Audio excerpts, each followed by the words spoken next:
Good morning, guys. It's Chris from the Ultimate Recycler. Welcome to Monday. It's Monday Marathon Day. We did miss last week, first time for 34 weeks. We're up to episode 35 this week, and that was just because there wasn't anything actually to pick up. Well, I lie. There was something. We did get an iron. I think that's the iron. That's the original box. So I haven't looked at it, but that looks like it might be a pretty cool iron to sell. And there was an electric blanket, which was quite grubby, and I've chopped the cords off and put them in the electric wire bin. And the blanket, I've been having great success giving them away as dog blankets. It's been quite cold here in Australia this winter. So rather than throw them into the e-waste crates, I've chopped all the cords off them, and people are grabbing them from out to the front of the shop for free, just as dog blankets and pet blankets and that sort of stuff. So at least they're getting another use. So there wasn't enough to do a video last week. This week I didn't get a lot more. I have got some things. There's a lamp, there's a heater. I picked up a couple of things to flip, and last week I did actually find something, because the challenge is every time I go to the charity shop I have to buy something to make a profit on. I got a couple of kitchen utensils last week. This one's cast aluminium, and I assume it's like a cake mould of a train. It's kind of like Thomas the Tank with his carriages. I don't think it is Thomas the Tank. It actually says RR on the end there. It's quite heavy actually for cast aluminium. I guess it's fairly thick, and it would distribute the heat very well in your oven for baking. So I guess it's for baking little train cakes. What did it cost me? It was $6. I normally probably wouldn't have spent that much on this. They did have a half price sale, but I usually give them full price anyway. I'm going to try and get $15 for that. I think it would have been pretty expensive to buy. It's probably still available. I guess it's made in China. It's called a train cake pan. Nordic Ware, USA. Well, there you go. Probably would have been fairly expensive to buy. And the other thing I got was a little kitchen item again. It's also cast aluminium, and it's just a little garlic press. So that was just in their cutlery section for 20 cents. I'll probably put $2 or $3 on it. So it was something to buy, but that's really all I got last week. The items we got this week to flip: more kitchen stuff, a little pudding steamer, aluminium again, but not cast this time. A vintage piece, probably 1960s or so, could even be 50s. It's in good condition, it's not dented up, and it's the correct lid for it. And that's a pudding steamer. I paid $1. I should get $5 for that. And another aluminium piece. Everything's aluminium this week. A rather beaten up vintage colander. So the handles are a little loose. They're just riveted. I could easily just hit the aluminium rivets with a hammer and tighten them up. It's just got the right amount of beaten up look to it. Vintage KitchenAlia is quite popular. Someone could still certainly use that. It was only $1. I'll go for $5 on that as well. I think that's all I got to flip. So this week we have a lamp, pretty in pink. Quite a nice, cute. Oh, it's got a writing on it. I didn't see that. To Mum from, I can't read that. Is it Emily or something? Anyway, that's a kind of a bit of a shame. But I do have plenty of plain shades at the shop, so I could easily put a plain white shade on the pink base. So we'll get $5 for it. The other one here is a little heater. It's quite nice actually. It's kind of a 50s era pastel blue colour. It looks magnificent. Is it only a fan? I think it's only a fan. It's not a heater at all. There's no element in it, but it's actually a really nice one. It's possibly an Aldi or homemaker, so it would have been Kmart or something like that. But it's quite a nice looking fan. Retro look. So we should be able to get 10 for that. Probably a bit hard to sell a fan at the moment being so cold, but we are, summer will get here eventually. So we need to test these things, of course. And I've also got down the bottom here, this looks like a wax warmer with its cord and a switch. Sometimes these have lights in them as well. So we'll check that one out. Oh, that's probably the bowl that goes on it. It is, I think. And we have a computer mouse, a pretty dirty old one. It's just a corded USB mouse, so not much value in that. A short USB extension cord. Oh, and a couple of bone-handled knives I picked up as well. So they would have been in the cutlery section for like 20 cents. I usually get $5 each for those, so always like to grab those. And that's all we've got. Oh, and this Sunbeam toasty maker, griller, whatever you call it. Hopefully it's good and clean inside. Otherwise we'll be scrapping it. So we'll go through and test them all and see if we can save everything. Fingers crossed.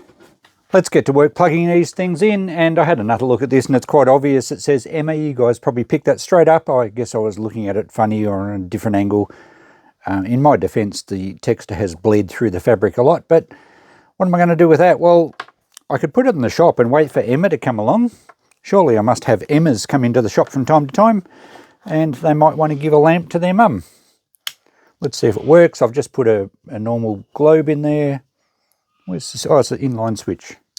There we go, works perfectly fine. I could certainly put just a, as I said before, just a white shade on there. It would look okay. Only going to be a $5 lamp though. It tests safe.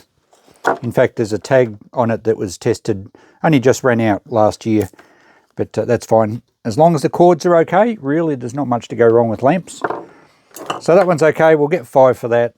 The iron looks a little second-hand. It looked sort of better first impressions, but the base has a bit of wear to it. At least it's not dirty. The plastic's got a few dirty marks to it, but there's nothing broken.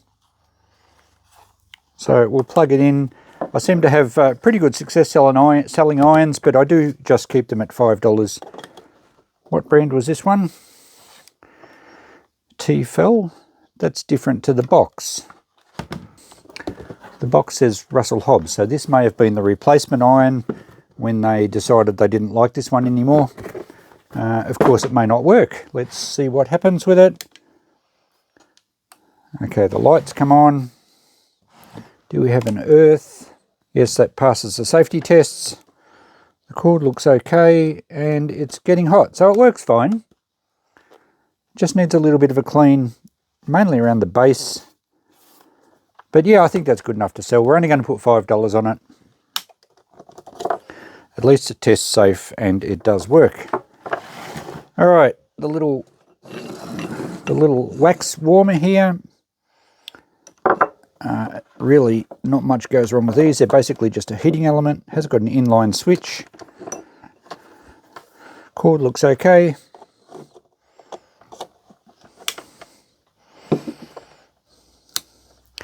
The light comes on. There's nowhere to check an earth. It's all ceramic and plastic. And I guess we'll just wait and see if it warms up. Saucer needs a little bit of a clean. And it is warming up. They take a long time. They're not like an iron or a heater. And they're only a gentle warmth just to melt wax or distribute aromatherapy oils. So that's undamaged and it works fine. We shall try 5 for that. I seem to be able to sell these things eventually. They're not fast movers, but they do tend to sell. So only a few items left now. We have this mouse that's filthy dirty. It's quite worn, and it's not the trackball one. It's just the little red light, infrared light. USB cord. Doesn't have enough going for it. Actually, the cord looks a bit rough in places. So I've got quite a few of these in the shop at the moment, and they don't really sell that well at all. So we're just going to snip the cord off this. We'll get some value for data cable, and the mouse and the plug can go into e-waste. Now this USB extension cord is hardly worth it, is it? A 6-inch extension cord, it barely reaches around to plug into itself. I fail to see what the point of having an extension that long is.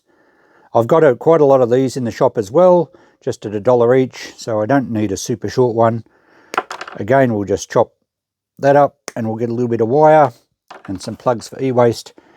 The only things we have left are the fan, which pretty much looks as new. It's a nice looking fan. So let's see if it works all right. It's all metal, so it's going to have an earth to it. It's a class 1 item. So let's plug that in. Make sure we have a good earth to it. Yep, that's good. And we just have a 2-speed switch on the back. So we have low. Nice and quiet. And that seems to work beautifully. Let's go to high. Yep. Alright, so that's a very quiet fan. Quite a nice piece actually. Just, you know, supermarket brand, not super good quality. But we'll have no troubles getting $10 for that. And it's nice and quiet. It'd be good to have in a bedroom just on low if you don't have a ceiling fan. Although it doesn't have an oscillating function, but I don't know what you guys reckon. I don't like a fan that oscillates trying to sleep at night. You kind of lay awake waiting for the next wave of wind to come over you. I'd much prefer ceiling fans. They work great, just a constant flow. And something like this in the corner of the room, just on low, just constant air movement, I think would be good. We'll just put 10 on that. I don't know what they were worth new. I'm guessing they were probably only $30, $40. Can't see it being an expensive item, but it is a nice looking item. All right, so we've got a little bit of a return there. So far, nothing really going to Ewaste except the small computer bits. Let's see what condition this Sunbeam, what do they call it?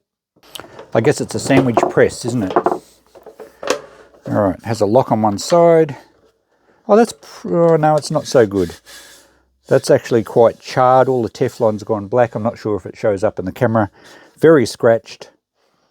The top's not quite as bad. But I don't want to sell these ones when the Teflon's starting to break down. It's not healthy for you. So we're just going to scrap that one out. No real value there. Not worth testing. It would probably test fine. We'll scrap it out though. Yeah, there is a fair bit of cast aluminium in the arms.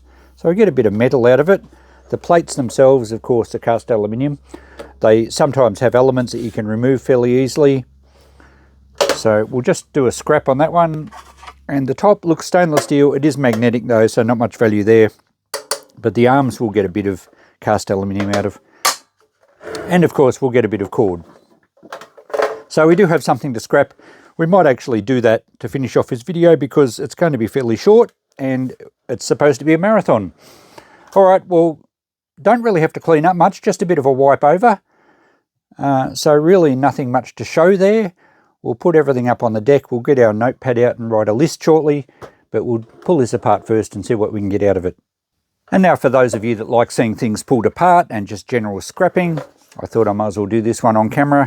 It's quite relaxing pulling things apart. It's satisfying to save bits out of them. Of course, you build up a bit of value for scrap metal. Generally, it's not worth the time invested just purely in a scrap metal perspective, but you know, it's a matter of hobby sometimes. It's just an enjoyable pastime. This has got two Allen keys on either side that work as hinges. They're sort of pivot type bolts. And so I do like pulling stuff apart. I find it a good time to sit in the shed. It's great when it's a rainy day and I've got the fire going, and I can then, when I'm not filming, I can play some of my favourite YouTubers and prop the phone up on the bench here and catch up on their videos or do a bit of research, learning something. So it feels like it is multitasking when I'm doing research, and it feels like it's not wasted time and I'm getting some value out of it. So let's see what we can get out of this thing. I don't expect we're going to get much other than a little bit of hardware and some scrap. I do keep all my hardware. Right, that's got the pivot handles out. The top section just sits in there. Now the handles have Phillips head screws inside, so we can take those out. Oh, actually it drops right off. All right, we'll do the handle in a minute. We've got the cord going in underneath. We do get a little bit of value from the cord.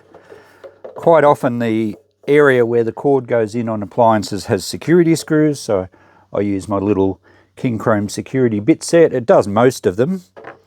And this one is a Torx bit with a hole in the middle. So how did I go guessing the size? Wrong size. Next one down. These are pretty handy gadgets. They're not, or kits, they're not expensive to buy. I think there's a link on my Amazon page. Is that right? Yes, that's right.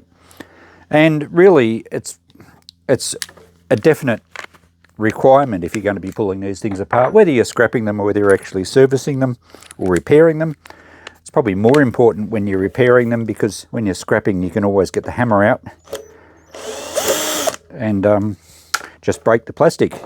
But of course you can't do that if you're doing a repair job for a customer. Okay, that's got that cover off. We have Phillips heads there where the clamp goes over the cord, the strain relief.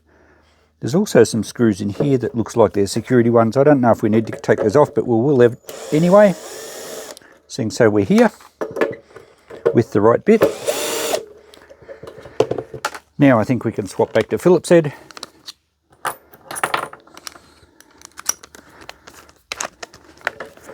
Remove this clamp.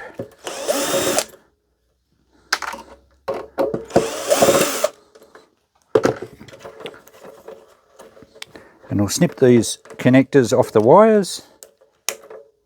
We will be saving the wire for scrap, and the scrapyards don't like plastic fittings and things on them, or plugs. I usually take the cable ties off as well. So there's our mains cord. Occasionally I'll keep some of these if I'm doing repairs. This has the pins, the sleeves over the pins, which is, means it's within the last 20 years, so it's not an old machine. And they're the colour coded of the wires. In Australia you have blue for neutral, brown for active, and the yellow and green is earth. I've got plenty of cords at the moment, and that one's not in good enough condition to keep, so we will just chop the plug off that. And we get some value back then on the cord, which is over $5 a kilo as it is, not stripped, because the price of copper is so high. All right, we have a different size security bit here to get the cover off, and there's possibly more screws under these little rubber feet. I do keep rubber feet because quite often they usually just stick on. Oh, that one's not going to come out. Quite often I'm doing a repair on something or restoring something, and I do need a certain size rubber feet because they just go missing every now and again. Let's find a bit that suits that. How'd it go this time? I think that'll fit it.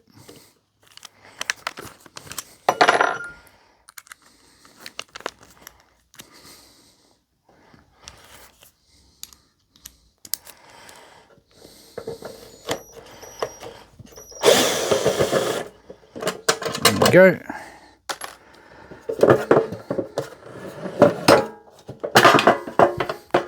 And I don't think we need to take the legs off. We didn't need to take those ones off. We just have an earth wire under here. Back to Phillips head. I don't think there's any more security screws. It'd be easier to have a drill with each different fitting already on it, but if I was doing a lot in a row, I'd probably do that.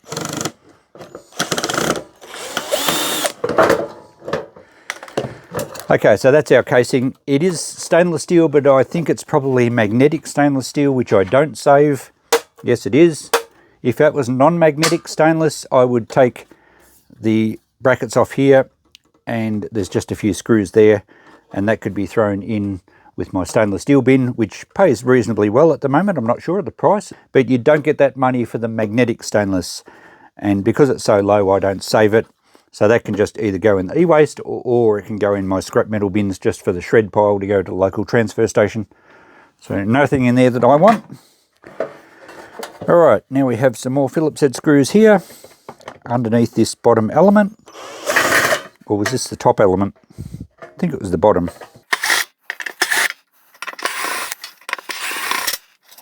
Okay, we'll snip the wires off the end of the little plugs.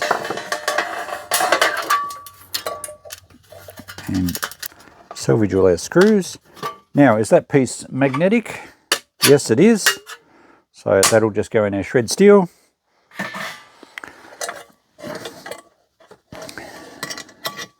All right, snip our wires off all the little plugs here. We're going to start a pile of wire.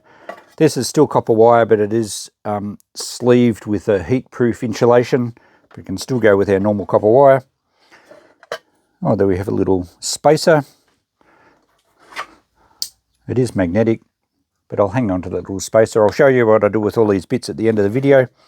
So that's a decent lump of cast aluminium, just with the heating element pressed in and crimped.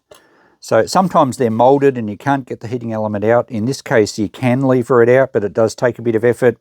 And I've been threatening doing a video on removing those. I have got a tool somewhere, and I've said that before, and I can't find it at the moment, so I'll get to that soon.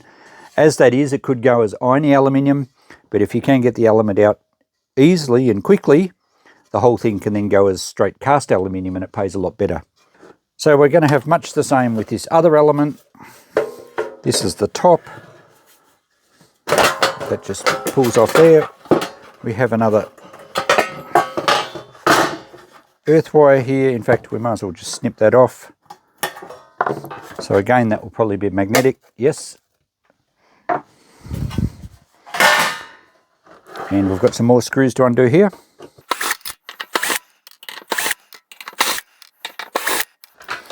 Okay, we'll snip the wires again from their plugs.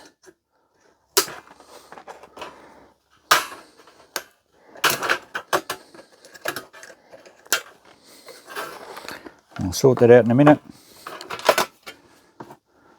More general steel. And we have another big cast aluminium piece there with only the element in it. So we have two of those now. Okay, our wiring bits. We can slide this spring off.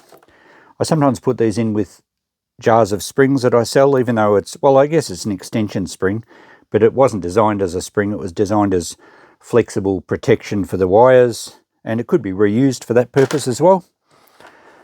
Sometimes I keep this insulation sleeve if it's clean enough. This one's a bit dirty, so I'll probably throw that one out.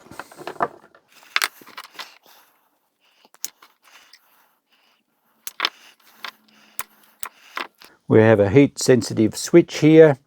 These are sometimes, they're like a fuse, but they reset. Well, they should do. Some of them do, some don't.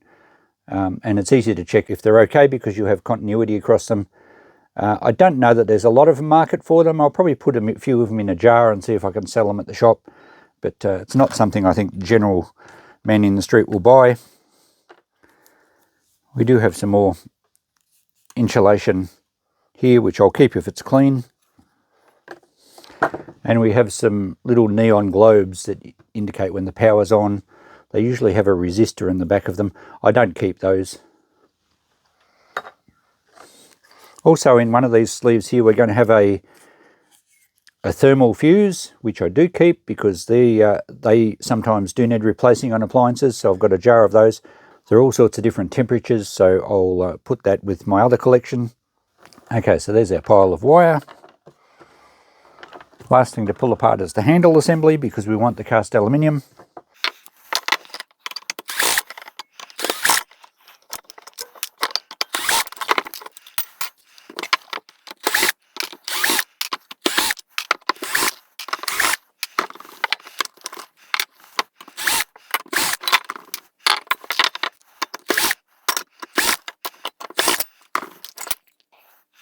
So there's our cast aluminium arm. It does have a brass bush through the end we'd have to punch out, and that one does as well. There's also the locking device, and that's got a different security screw again, and some little bits of metal here that are again magnetic. So no stainless steel in this one.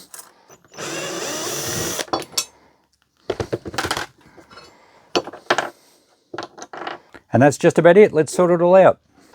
And there's all our parts and pieces all spread out, and I haven't taken the elements out of these cook plates yet. I probably won't for now. I'll do a video on that soon when I find the tool I'm going to use. You can lever them out with a screwdriver, but it's fairly hard going. Now these things weigh 2 kilos. The pair of them weigh about 2 kilos. That's worth about $2 as irony aluminium. If we were to take the elements out, we would get more than double that, but there is some effort involved. And of course, we lose a bit of weight from the elements themselves. We have our wire. I haven't weighed any of this up. A little bit of plastic pieces there that'll go in the rubbish. And the frames or the casing there will go to shred steel, which I just take to the transfer station here. A little bit of e-waste, some hardware which I'll save, the various other parts that I'll save here. The little terminals, the little spade plugs, sometimes I often put them into irony brass because they've got remnants of insulation on them, so they're not clean brass. However, these ones are only cheap, and there's not one single brass one there. They're all just steel, so they'll just go in the shred. And the cast aluminium frames here, or the arms, the handles, I tried to punch out the brass sleeve, and it's not just a bush that you can punch through. I had to cut through one section and split it open. Then it still took a lot to hammer.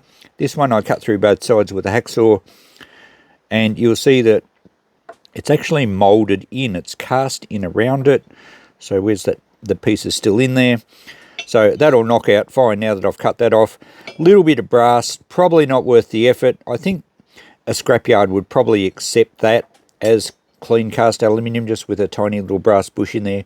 They'd probably never notice it, but it certainly, you know, I thought they'd just punch out really easy with a punch. Well, that's not the case. I don't know why they bothered putting a brass bush in there. It's not like the handle gets used a lot, and the centerpiece doesn't have a brass bush. That's just cast aluminium. But anyway, they chose to do that. I guess maybe they wore out if you used them a lot. So there's all our bits. I'm not going to write down any value. We did spend a bit of time doing it, and we have a bit of a return. And there's virtually nothing going to, well, there's a little bit going to e-waste. There is a little bit going to general rubbish, but most of it will be recycled.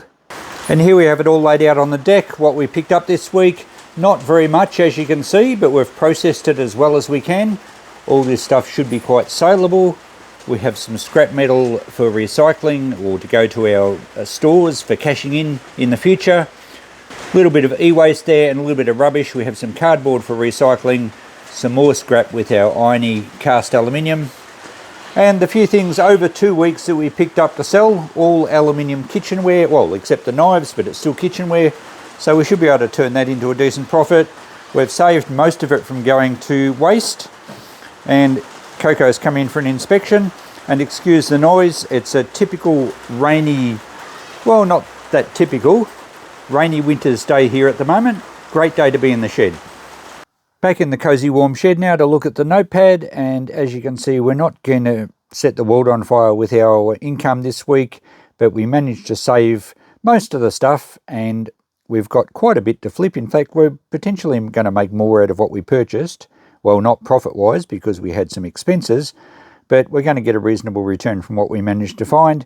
Plus, I haven't written down any of the scrap from scrapping out that sandwich press. But there we go. That's the facts and figures for this week. Last week, of course, we didn't get anything. The week before, part 34, we have sold most of it. We only have those gaming headphones headset left, and that iHome clock iPod dock. I think that's going to have to be free. Hopefully someone will have a use for it.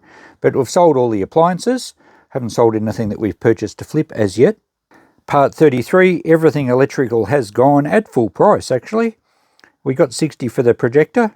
So that was great. I was very happy to see that go, and the customer was very happy to find it. I've also sold one of the vases, or the vase that we picked. And previous week, that was the carryover. How did that week pan out?